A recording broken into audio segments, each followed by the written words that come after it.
अस्सलाम वालेकुम स्टूडेंट्स, आज हम जमात दहम की दरसी किताब में दी गई नज़म नंबर 3 के शेर नंबर 7 की तशरीह करेंगे। और ये नज़म है ख़िताब जवानाने इस्लाम, जिसके शायर हैं अल्लामा मोहम्मद इकबाल।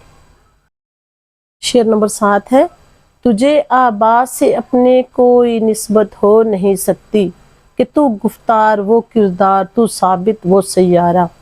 हर लुगत के लिए जो अल्फाज हैं, आबा से मुराद है बाप दादा, असलाफ, अबा व अजदाद, आपके माजी के बुजुर्ग। निस्बत ताल्लुक़ के लिए ये लफ्ज़ इस्तेमाल होता है, वास्ता के लिए। गुफ्तार से मुराद है बोल चाल, बातचीत। किरदार सीरत, आदात, आदात व खसाइल।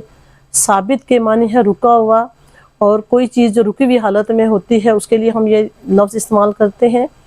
तो इसके अलावा वो सैयारा जो गर्दिश ना करता हो। सैयारा गर्दिश करने वाला जिस्म।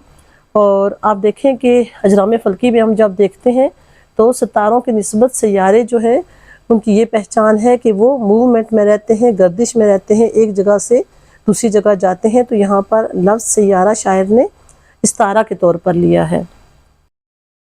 स्टूडेंट्स, अब हम आते हैं इसके मफ़हूम की जानिब।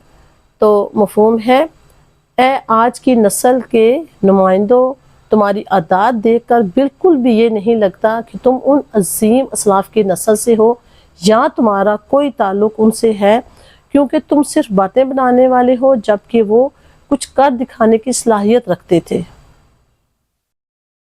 इस शेर की तशरीह देखिए। अल्लामा इकबाल अपनी नज़म ख़िताब जवानाने इस्लाम के इस शेर में आज की नस्ल और माजी के अजीम असलाफ का तकाबली जायज़ा पेश करते हुए कहते हैं कि अगर आपका मुकाबला आपके आबा व अजदाद से किया जाए तो तुम में और उनमें कोई कदर मुशरिक नहीं, बल्कि दोनों की शख्सियात एक दूसरे के मुतज़ाद नज़र आती हैं, क्योंकि तुम बातें बनाने वाले हो, बहाना साजी के माहिर हो, और वो और बेअमल हो, जबकि तुम्हारे असलाफ, तुम्हारे आबा व अजदाद वो लोग थे जो बाअमल और साहिबे किरदार थे।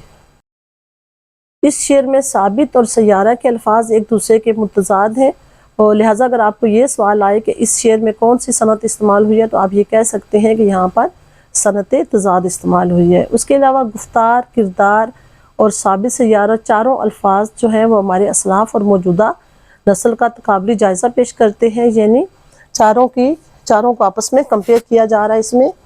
यानी मौजूदा नस्ल ज़बानी वादे करने वाले हैं, जमूद की हालत यानी बेअमल हैं, और जबकि हमारे असलाफ किरदार के गाजी थे, बाअमल थे, मुतहर्रिक थे, तरक्की के मैदान में कामयाबी हासिल करने वाले लोग थे।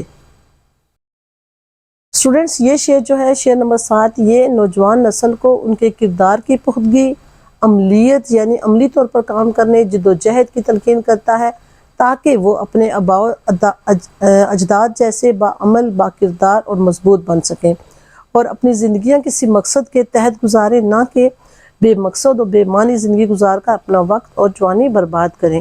क्योंकि नौजवान नस्ल किसी मुल्क की मैशत में रीढ़ की हड्डी की हैसियत रखते हैं, और वो जितने मजबूत मेहनती होंगे मुल्क इतना ही तरक्की करेगा।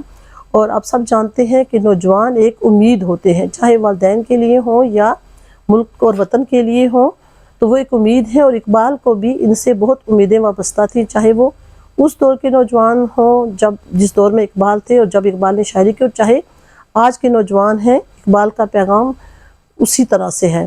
तो उनसे एक उम्मीद है, इसलिए उनको समझाने के लिए इकबाल माजी के असलाफ की मिसालें दे देकर उनको समझाते हैं कि तुम अपने बुज़ुर्गों के नक्शे कदम पर चलो, ताकि तुम्हारी ज़िंदगियाँ बेहतर हों और तुम मुल्क के लिए एक फ़ायदेमंद इंसान साबित हो सको।